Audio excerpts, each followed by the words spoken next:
আমি যেটা ফিল করতেছি আপনারা সেটা ফিল করতেছেন কিনা জানি না, ফিল করার কথা। ঠিক এই মুহূর্তে আজকে কারফিউ দ্বিতীয় দিন, গতকাল রাত থেকে হচ্ছে কারফিউ দিল। আমরা আদিম যুগে ফিরে গেছি, এমন একটা ফিল আসতেছে। ইন্টারনেট নাই, যে কোনো ধরনের যোগাযোগ মাধ্যম হচ্ছে যে ব্যবহার করতে পারতেছি না, সংযোগ বিচ্ছিন্ন হয়ে আছে সব কিছু থেকে। ফিল লাইক কারাগার। আর হচ্ছে এখন কারফিউর কারণে ঘরের বাইরে যাওয়াটা একটা হুমকির সম্মুখীন হচ্ছে। অন্যান্য আদার যে জিনিসগুলো আছে এগুলো তো নাই বা বললাম, দেশের পরিস্থিতির কথা বা নাই বা বললাম, কারণ ওগুলো এখন বলার অপেক্ষা রাখে না, সবাই সবার জায়গা থেকে সব কিছুই জানে। আর ইন্টারনেট সংযোগ চললেও ডাটা কানেকশন 1G বা 2G বা এর থেকেও নিচে হয়ে বসে থাকে। হ্যাঁ, এখন কথা হইলো যে আমরা আদিম যুগের এমন একটা সময় পার করতেছি যেটাতে আমরা অভ্যস্ত না, আমরা কোনোভাবে এটা মেনে নিতে পারতেছি না। যারা যারা হচ্ছে প্রিপেড সংযোগে আছেন আমার মতো, আমি গত 2 দিন ধরে হন্য হয়ে ঘুরতেছি কিভাবে প্রিপেড কার্ডের মধ্যে টাকা ঢুকাবো, এটা নিয়ে কিন্তু বেগতিক অবস্থা আমার কাছে।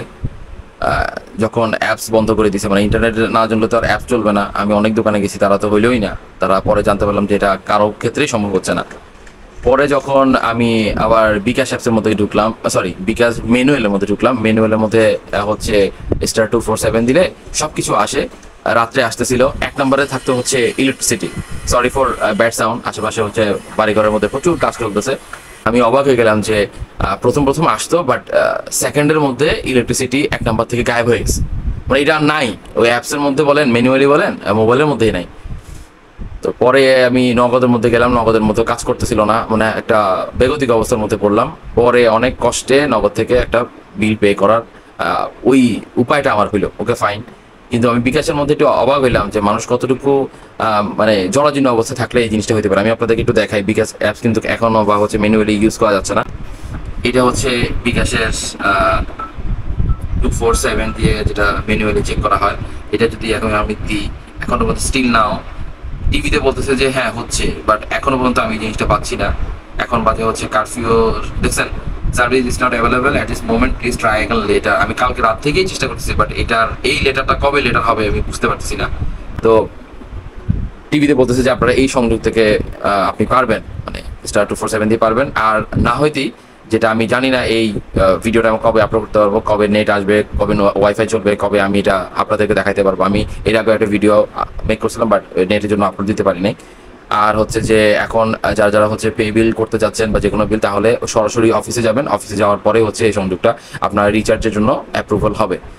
আর আর কি, আমি আদিম যুগের একটা অভিজ্ঞতা হচ্ছে যে আমরা কতটুকু নির্ভরশীল একটা যোগাযোগ মাধ্যমের মধ্যে হয়ে গেছি।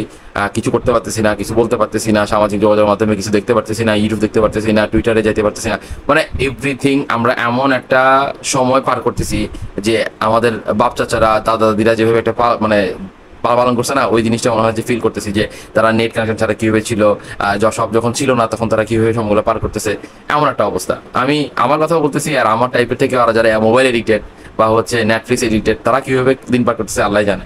সো আপনারা এই কয়েকদিন কীভাবে করতেছিলেন, ভিডিওটা আপলোড যদি হয় তাহলে কমেন্ট বক্সে জানাইয়েন যে আপনাদের কি হাল বেহাল হয়েছে। আর দেশ দুনিয়ার কথা বাদে দিলাম, ওগুলোর কথা বলে লাভ নেই, ওগুলোর জন্য সমবেদনা ছাড়া আর কিছু করার নাই। এই আর কি অবস্থা। আমরা এইভাবে নিচু হয়ে আছি, নিচু হয়ে থাকবো কিনা বুঝতে পারতেছি না।